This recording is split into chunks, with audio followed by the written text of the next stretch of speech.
이번엔 백현동. 검찰과 네 번째 승부. 백현동 소환. 이제 얼마 남지 않았습니다. 핵심 쟁점은 뭘까? 검찰은 뭘 조사하고 싶을지부터 짚어보겠습니다. 백현동 의원 의혹 소환 D-Day. 잠시 후에요. 검찰이 250여 쪽 분량의 질문지를 준비했다고 합니다. 10시간 이상 마라톤 조사가 예상된다라는 전망도 나오고 있습니다. 그 노른자 부지가 4단계나 상향되면서 용도 변경 허가를 해준 이유가 무엇일지, 혹시 선대본부장 출신과 민간업체에게 특혜를 주기 위한 건 아니었는지, 민간 임대 축소 일반 분양을 확대해준 취지, 성남 도계공을 사업에서 배제하는데 관여했는지 여부 등등 민감한 쟁점들이 이재명 대표를 지금 기다리고 있습니다. 그 가운데 민주당에서는 다른 당직자 대동 없이 이 대표 혼자 간다, 이런 얘기도 나왔습니다. 함께 보시죠. 대표님 검찰 출석하시는데 혹시 의원님들 지시하시거나 뭐 얘기가 있었는데 그 사무총장께서도 비공개 측에서 말씀해 주셔서 혼자 가신다고. 한 최고위원은 이재명 대표가 자신감 있다라고 밝혔습니다. 그러면서 검찰을 향해서 저 빈수레가 요란하다, 이렇게 비판했습니다. 들어보시죠. 자신감이 좀 많이 이제 생기신 것 같고요. 검찰이 지금까지 작년 추석 전부터 소환해서 이미 이 빈수레가 요란하지 않았습니까? 재판에 자신 있다. 어차피 영장 치실 거 저는 비회기 중에 이 법원에서 영장 실질 심사를 받으셨으면 좋겠습니다. 검찰을 향해서 빈수레가 요란하다, 이 대표를 향해선 자신감이 많다, 혼자 간다, 이런 얘기들도 나옵니다. 자, 과연 오늘 검찰과 이재명 대표의 어찌 보면 한판 승부가 될 수도 있을 텐데 어떻게 될지 잠시 후에 현장 생중계로 연결해드리겠습니다. 판사 출신의 전주혜 의원님, 검찰이 묻고 싶은 게 많고 질문지가 250여 쪽이에요? 이 정도면 상당히 질문지가 많은 거죠? 오늘 다 물어볼 수는 좀 없을 분량 아닌가 싶고요. 250여 쪽의 질문지면은 네. 굉장히 속사포로 물어봐도 오늘 안에 다 못 물어본다. 이제 전에도 조사 받을 때 여러 준비를 했습니다만 네. 반의 반도 못 물어보고 심지어는 이제 제대로 답변을 안 하고 사실상의 묵비권 행사, 진술서로 대처하겠다, 이제 그렇게 되지 않았습니까? 그래서 오늘도 또 장문의 지금 진술서를 준비를 하고 있다, 이런 얘기가 나오기 때문에 그렇군요. 그렇기 때문에 지금 250쪽을 다 물어볼 수는 없을 것 같습니다. 이제 나온 것처럼 가장 핵심적인 이제 쟁점은 용도 변경 4단계. 근데 그것이 어떻게 이루어진 것이냐. 용도 그런 게 변경이 있죠. 4단계나 갑자기 올라가는 게 굉장히 이례적이다. 검찰에서는 이렇게 보고 있죠. 당연하죠. 그리고 그 얘기를 또 국토부의 지시, 또 박근혜 전 국토부의 대통령의 협박, 지시. 국토부의 협박 때문에 했다고 지난 2년 전에 국감에서 국토위에 증언 나와서 얘기를 했거든요. 그게 허위 사실이기 때문에 그래서 지금 공직선거법 위반으로 지금 재판을 받고 있어요. 그래서 이미 김문기 모른다, 그다음에 용도 변경이 국토부의 협박 때문이었다, 이 두 가지 그 진술이 허위라고 해서 지금 공직선거법 위반으로 이미 중앙지법에서 재판을 받고 있습니다. 그래서 핵심 쟁점은 지금 사실은 똑같습니다. 그래서 그런 면에서 지금 근데 하나 더 추가됐죠.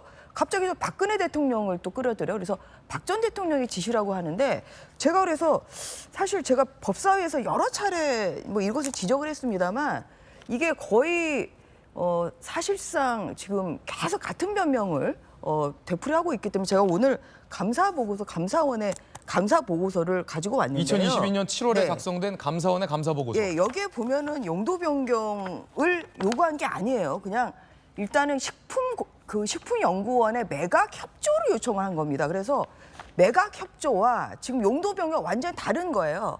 그래서 매각 협조를 지금 요청을 했을 뿐이지 용도 변경 지시한 것이 없다고 지금 분명히 여기에서 이렇게 요청한 것이 없다고 이렇게 나와 있고요.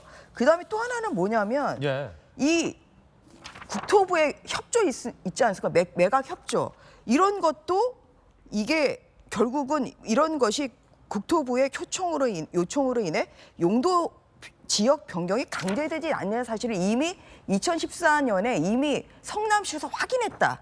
이미 알고 있었어요.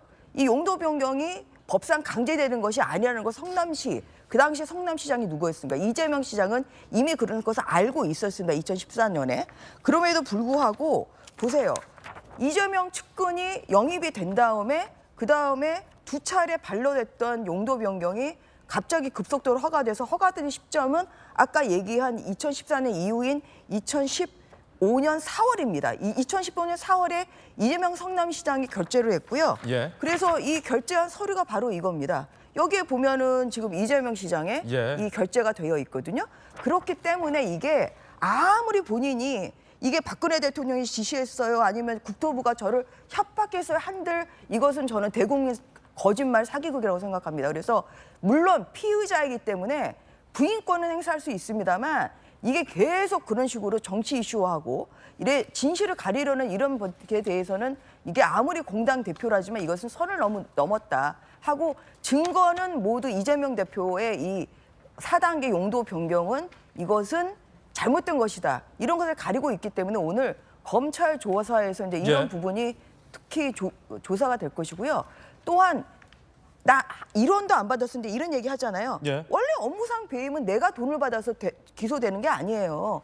다른 사람에게 손해를 제3자에게 손해를 가하고 또 그것이 지금 업무상 배임이기 때문에 이재명 대표가 돈을 받았는지 안 받았는지는 업무상 배임에서 중요하지 않습니다. 오히려 도계공을 지금 성남 도계공을 지금 배제를 했다. 사실 이게 또 쟁점 중에 하나거든요. 왜 배제를 하고 그래서 민간업자가 지금 300억 이상의 지금 더 많은 수익을 챙기게 했는지 이게 지금 쟁점이기 예. 때문에 나는 돈 한 푼 안 받았어요. 이게 그 제대로 된 변명이 될 수가 없는 것이라는 것이죠. 예. 어제 이제 여당 기류, 야당 기류를 제가 모두 다 직접 취재했는데 여권 일각에서는 한 재선 여당 의원이 쉽게 이렇게 의혹을 제기하더라고요. 아이유의 3단 고음이 노래에 있어서 굉장히 어려운 일이다.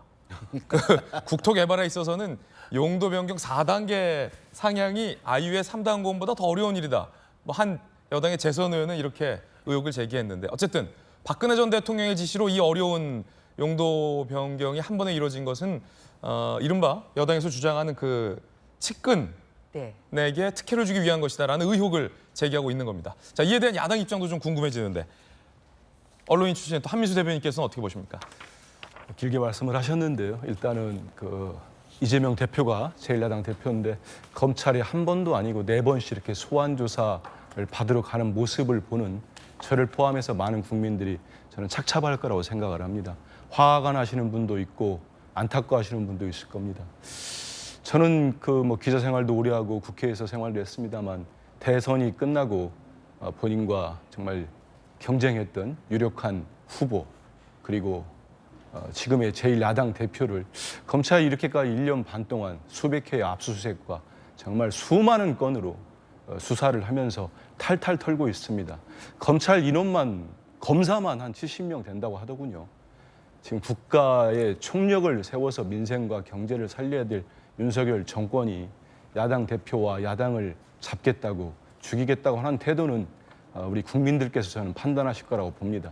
왜냐하면 그리 많은 혐의를 두고 수사를 했고 그렇게 했다면 지금 뭐라도 내놔야 되지 않겠습니까? 제가 이 말씀을 드리고 싶어요. 지금 이 대표를 둘러싼 혐의가 무슨 카드 돌려막기입니까? 대장동 수사 열심히 합니다. 그러다가 잘 안 되니까 성남 FC를 또 다른 혐의로 하다가 또 안 되니까 제3자 뇌물이라는 혐의를 씌웠어요. 아, 카드 돌려막기냐? 그렇죠. 쌍방울 가지고는 변호사비 대납 가지고 한 1년 수사합니다. 갑작스럽게 김성태 회장 공람해서 압송하니까 사라졌어요. 방북하는데 무슨 송금 얘기가 나왔습니다. 그러다 이번에 백현동 나왔어요. 백현동은 분명한 거는 팩트입니다. 박근혜 대통령의 정권 때 야당의 일개 지자체장이 그 지시를 따르지 않고 그 서슬퍼럴 때 만약에 사익을 취하해서 했다면 지금 이재명이 살아남았겠습니까? 그 공공기관 이전 특별법에 따라 가지고 8차례나 한국식품연구원 부지가 매각이 유찰됩니다. 그리고 박근혜 대통령 주재 회의에서 3번이나 지시를 내려옵니다. 매각하라고. 그래서 국토부가 성남시에 5번의 공문을 보냅니다. 제가 과문한지 모르겠습니다만은 엊그제 공개된 박근혜 대통령 주재 제5차 무역투자진흥회의가 있습니다. 여기 이렇게 분명히 나와요. 저는 감사원하고 누가 모르겠어요. 윤석열 정부 감사원이 맞는지 당시 자료가 맞는지를 살펴봐야 될 것 같습니다. 저도 뭐 그렇게까지 말씀하시니까 확인을 해봐야 될 것 같아요. 그 자료 이렇게 나옵니다. 용도 변경 필요 기간은 국토부, 지자체 간 협의를 통해 종전 부동산에 대한 용도를 변경해 민간 매각을 추진하라. 이게 용도 변경하라는 얘기 아닙니까? 그래서 한국식품연구원이 2종 주거지역으로 바꿔달라고 한답니다. 성남시에다가. 아파트를 지어야 되기 때문에. 그래서 이재명 대표가 이재명 시장에 성남시가 2종 주거지역 이걸 원했는데 준주거지역으로 지정해야 정부와 식품연구원의 요구를 들어줄 수 있는 유일한 방안이었다는 거예요. 그래서 아파트 60%, 연구부지 40%, 한 1천억 원대를 환수했다는 거 아닙니까? 회수, 이익으로. 이게 배임입니까? 그리고 지자체장이 허가관청이 토지 소유자의 주택개발 사업에 참여하지 않았다고 이게 배임이라고 한다면 지금 LCT를 비롯해가지고 양평 공흥지구도 마찬가지고 그 대통령 장모 계시는 개발됐다는 의혹이 연루된 데 아닙니까? 다 민간 개발했습니다. 그러면 이건 민주당만의 문제가 아니고 국민의힘 소속의 지자체장 앞으로 일할 곳이 없을 겁니다. 안 그렇습니까? 그리고 저는 뭐 과문한지는 모르겠습니다만은 대장동 때는 민간 공동 개발했다고 배임이라고 난리를 냈습니다. 검찰이. 지금까지 물증 하나도 없어요. 이번에는 민간 공동 개발 안 하고 민간에 맡겼다고 또 배임이라고 합니다. 어느 장단에 춤을 춰야 됩니까? 그래서 저희들이 이렇게 많이 얘기해도 우리 국민들께서는 결국은 재판 과정에서 드러나는 사실을 볼 겁니다. 그래서 저는 검찰도 더 이상은 정치하지 말고 수사를 열심히 하셔가지고 제발 입증을 하나 해주세요. 그래서 재판 과정에 다퉜으면 좋겠습니다. 예, 여야 두 분 의원께서 오늘 사실은 이 백현동 의혹의 가장 중요한 쟁점을 일목요연하게 여야의 시선대로 잘 정리를 해주셨습니다. 현장 한번 가볼까요? 잠시 후 이재명 대표 도착할 텐데. 자, 지금 중앙지검 앞에 모습입니다. 이제 이 대표가 이곳에서 차량에서 내려서 중앙지검 안으로 이제 들어갈 텐데 취재진들이 이제 취재를 준비하고 있는 모습이고요. 다른 앵글 한번 볼까요? 자, 이 앵글은 법원 삼거리죠. 이곳 이재명 대표를 지지하는 지지 집회 인원들이 모임을 준비하고 있는 장소입니다. 현수막 걸린 것도 좀 보이고 트럭도 좀 보이고요. 천막줄도 많이 쳐 있습니다. 이 대표에 대해서 강렬한 지지를 아마 이곳에서 할 것으로 보이고 어제 이 대표가 이미 본인의 출두 시간을 소환 시간을 예고했기 때문에 많은 개딸 지지자들이 이곳에서 이 대표를 응원하면 이 대표는 뭐 응원 받고 이제 중앙지검으로 들어가게 되겠죠. 중앙지검 반부패 수사 일부 부부장 검사가 직접 조사할 것이라는 예정도 나와 있고요. 검찰은 이재명 전 대선 선대위 관계자 2명을 압수수색했다라는 얘기도 있습니다. 아마도 선대위 관계자를 압수수색한 이유는 강력계 형사 출신의 박성무 변호사께서 잘 아실 것 같은데 선대본부장 김인섭 씨가 민간업체와 함께 백현동 개발에서 많은 이제 이익을 봤다. 뭐 이런 의혹도 제기되지 않았습니까? 네네.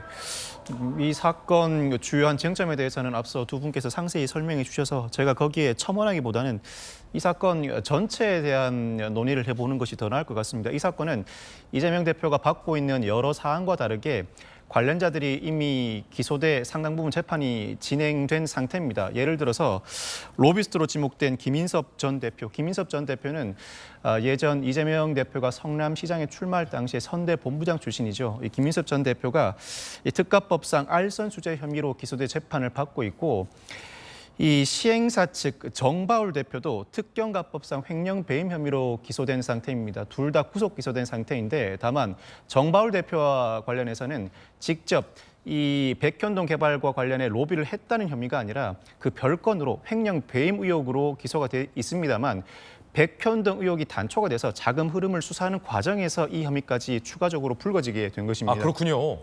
즉 이 사건의 경우에는 상당 부분 관련자들이 기소돼 재판을 받고 있는 상황인데 김인섭 씨는 어떻게 됐습니까? 김인섭 씨도 현재 재판을 받고 있습니다. 예. 둘 다 구속 기소된 상태이죠. 구속이 됐다 이미. 이미 수사 단계에서 구속 기소된 상태인데 이에 따라서 검찰은 이 백현동 사업 자체가 애초부터 하자 있는 사업이었다는 것을 전제로 해서 이재명 대표를 상대로는 하자 있는 사업인데 당시 허가권자라고 할 수 있는 이재명 당시 성남시장이 이를 보고받고 승인해 줬는지 이에 대한 답변만 하라는 취지입니다. 네. 그렇지만 이재명 대표의 입장은 사뭇 다릅니다.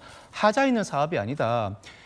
주요한 쟁점 3가지에 대해서 조목조목 반박할 뿐만 아니라 이 1,000억 원 상당의 R&D 부지를 지급받음으로써 7,500평 상당의 부지를 확보했으니 성남시가 손해를 보지도 않았다. 그렇다면 하자 있는 사업이라고 할 수도 없고 손해가 발생하지 않았으니 배임이라고 할 수도 없다. 더 나아가서 비록 김인섭 전 대표가 특가법상 알선수재 혐의로 구속 기소된 상태이지만 이른바 뇌물 또는 알선 수재와 관련해서 돈을 받고 일정한 로비를 해주겠다고 약속해놓고도 정상적인 로비가 이루어지지 않는 경우도 있을 수 있죠. 이재명 대표의 입장은 배임도 아닐 뿐만 아니라 관련자가 로비 혐의로 이미 구속 기소된 상태이지만 실제로 로비가 이루어지지 않았다거나 로비 자체가 정상적으로 이루어지지 않음으로 인해서 사업 자체에 영향을 주지 않았다는 항변을 할 것 같습니다. 즉 검찰은 사업 자체가 하자가 있으니 당신은 보고받고 승인했는지 그 답변만 하라는 취지일 것인데 그에 반해서 이재명 대표는 사업 자체가 하자도 없었고 로비도 이루어진 바가 없다는 취지, 사뭇 다른 입장에서 조사가 진행될 것으로 보이고 이에 따르면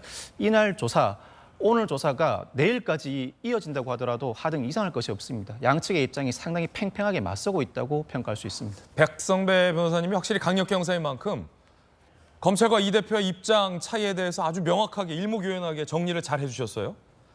중요한 팩트는 이 백현동과 관련해서 로비스트 역할을 했던 것으로 의혹을 받고 있고 이재명 대표의 측근 아니냐라는 의혹을 받고 있는 이재명 당시 성남시장 선대본부장 출신의 김인섭 씨와 정바울 씨가 구속됐다는 것. 그렇죠? 과연 이재명 대표는 이따 검찰에 뭘 얘기할지 궁금합니다. 그러면 김무식 교수님, 네. 결과적으로 요 김인섭 씨가 이 대표의 측근이냐 아니냐 요 논란이 수사와 재판 과정에서 굉장히 좀 중요하게 재현되겠군요. 굉장히 좀 비슷한 구조예요. 유동규가 측근이냐 아니냐, 김문기 처장을 알았냐 몰랐냐. 이번엔 김인섭 씨. 김인섭 대표가 측근이라는 사실은 아마 이재명 대표도 그렇게 크게 부인은 못할 겁니다. 당시 성남시장 선거 때 선대본부장 했을 뿐만 아니라 그 뒤에도 그분이 제가 어떤 식당을 운영한 분을 알고 있는데 상당히 많이 친분과 교류가 있었던 분이고. 이재명 대표 측 입장은 기존에 알려진 바에 따르면 10년간 교류 없는 사람이다. 그렇죠. 그러니까 10년 동안 그 이후에는 교류가 없었겠지만 당시 성남시장 당시에는 상당히 많은 친분과 교류가 있었고요. 그분 스스로도 성남시 안에서는 공공연하게 이재명 대표 가깝다는 얘기를 하고 다녔기 때문에 측근 여부는 뭐 저는 명백히 알려줄 수밖에 없는 건데 아까 전주희 의원님하고 우리 한민수 대변인 말씀하신 내용에 이제 공방이 있었습니다만 제가 볼 때 한민수 대변인 말씀 중에 조금 더 제가 첨언을 하면 용도 변경을 국토부에서 공문까지 보내서 한번 고려해봐라라고 했던 것이 이재명 대표의 지금 반박인데 지금 이야기하는 검찰의 시선은 뭐냐면 용도 변경 자체에 대한 문제가 아니라 그전에는 용도 변경을 계속 반려했어요. 불허했단 말이에요. 안 된다. 안 된다. 그런데 이게 오늘 갑자기 김인섭 대표가 이른바 로비스트로 대표로 영입이 되고 이 정바울 이 시행사 대표가 관련해서 뭐 정기상 실장을 만났다는 게 지금 진술로 나오고 있지 않습니까? 서로 연결을 하는 바람에 사실 용도 변경이 갑자기 급 변경이 돼서 4종이나 올렸단 말이죠. 그러니까 용도 변경을 하라고 했다. 용도 변경을 고민해보라는 국토부 협조 공문만으로 용도 변경이 처음엔 반려됐다가 갑자기 종상향 4단계가 됐다는 것은 아까 그 3단계 고흡이 힘들다는 것처럼 이게 과연 납득할 만한 일이냐라는 것을 물어보겠다는 거예요. 그러니까 저는 그 부분에 대해서 이재명 대표가 말을 하면 되는데 용도 변경 자체도 국토부에서 요구했던 거라고 말하는 것이 좀 핀트가 어긋난다는 생각이 들고요. 그다음에 이제 민간 개발도 마찬가지죠. 민간 개발을 할 수 있느냐 없느냐. 그러니까 뭐 같이 민관이 같이 하는 게 좋으냐 안 좋으냐가 아니라 민간 개발을 해서 어느 정도 이익을 얻을 수 있음에도 불구하고 그리고 지금 유동규나 관련된 성남시청 공무원들의 일관된 진술이 검찰이 갖고 있는 게 뭐냐면 처음에는 도계공, 성남도시개발공사가 참여하는 걸로 다 추진을 했던 공문이 있다는 거 아니겠습니까? 추진을 했는데 어느 날 갑자기 빠져. 라고 했다는 그 과정을 물어보는 거예요. 그러니까 민간 개발이 옳으냐 그러냐. 대장동은 왜 민관을 했으니까 뭐라고 해놓고 지금은 또 민간만 하니까 뭐라고 하느냐. 이런 식의 반박을 할 수 있지만 검찰의 질문을 벗어난 거죠. 검찰의 질문은 아니 도계공 관계자도 마찬가지고 성남시청 공문에도 처음에 도계공이 참여하는 걸로 다 추진했는데 왜 갑자기 빠졌느냐에 대한 석연치 않은 부분에 대한 질문을 저는 검찰이 할 것 같고요. 저는 문제는 그거라고 생각해요. 이재명 대표가 뭐 피의자 신분을 해서 반박할 수 있다고 생각합니다. 그러나 이번에 이제 어제 SNS 올린 것 중에 박근혜 대통령이 시켰다는 이야기를 하는 걸 듣고 저는 좀 굉장히 뜨악했는데요. 아니 대통령이 할 일 없어서 그 한국식품연구가 빨리 팔아서 용도 변경하라고 시켰겠습니까? 이건 이재명 대표식의 좀 과장된 저는 정치적 공세의 언어라고 생각해요. 지난번에 공직선거법의 허위사실 공포죄 공판에 가서도 명함을 70만 장 돌렸다고 이야기를 하잖아요. 저는 이건 명백한 저는 거짓말이라고 생각합니다. 우리 정치를 해보셔서 알지만 매일 100명한테 돌려도요. 1년 동안 3만 장을 못 돌려요. 어떻게 70만 장을 돌립니까? 아, 그 안면인식 장애란 고발언. 그럼요. 이건 불가능한 이야기예요. 그러니까 물론 이제 피의자하고 피고이니까 뭐 명함을 수만 장 돌리지만 잘 모를 수 있다는 이야기 하다 보니까 그런데 과장된 표현이고 거짓말이죠. 어떻게 70만 장을 돌립니까? 제가 새벽부터 밤에 잘 때까지 돌려도 70만 장 불가능한 겁니다. 그런 식으로 과장된 정치 공세 언어를 쓰는 거예요. 저는 박근혜 대통령이 시켰다.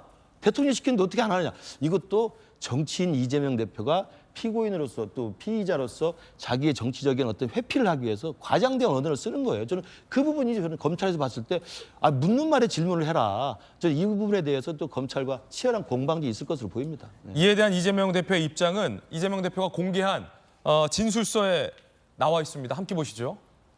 자, 이에 대해서 이 대표는 용도 변경은 박근혜 전 대통령 국토부 지시다. 이익을 1000억대 환수했다. 배임이 성립 안 됐다. 범죄는 동기가 있어야 하는데 배임 저지를 동기도 없다. 라는 진술서 내용을 공개를 했습니다. 한민수 대변인이 아까 언급해 주셨던 내용이 바로 이런 내용이죠. 그 가운데 어제 이재명 대표가 당당하게 맞서겠다라는 사진과 함께 SNS에 이 내용을 올렸는데 여기에 오전 10시 20분에 검찰청에 가겠다라고 자세한 시간을 고지했습니다. 자, 이렇게 이를 두고 정치권에서는 이른바 개딸 소집령이 아니냐라는 논란이 일고 있습니다. 날짜, 시간, 장소가 명시된 것, 개딸 소집령 아니냐라는 논란이에요. 이 대표 지지자 커뮤니티에 보면 날짜, 장소 공개한 거 보면 많이 와달라는 것 같다. 그래서 저 연차 썼다라는 간증 비슷한 글들이 올라오고 있어요. 이잼이 뭐죠? 이재명 대표의 애칭입니까? 이잼. 외로이 조사받지 않도록 힘을 달라라며 아마 오늘 많이들 모일 것 같아요. 자, 현장 한번 다시 가볼까요? 개딸 소집령이 내려진 가운데 아직까지는 그렇게 연차 쓰신 분이 많지는 않은 것 같아요. 아직 도착을 못하신 걸 수도 있고 좀 시간이 남았기 때문에 서초동의 법원 삼거리입니다. 이 법원 삼거리에서 좀만 가면 이제 중앙지검 대문이죠. 들어가면 아까 중앙지검 현관이고 현재는 그렇게 많은 지지자들이 모이진 않았습니다. 아마 주최 측 정도가 자리를 세팅하고 있는 그런 상황 같은데 연차 쓰신 분들도 잠시 후면 좀 많이 올 걸로 보입니다. 잠시 후 이재명 대표가 중앙지검 출석하면 또 현장 연결하겠습니다.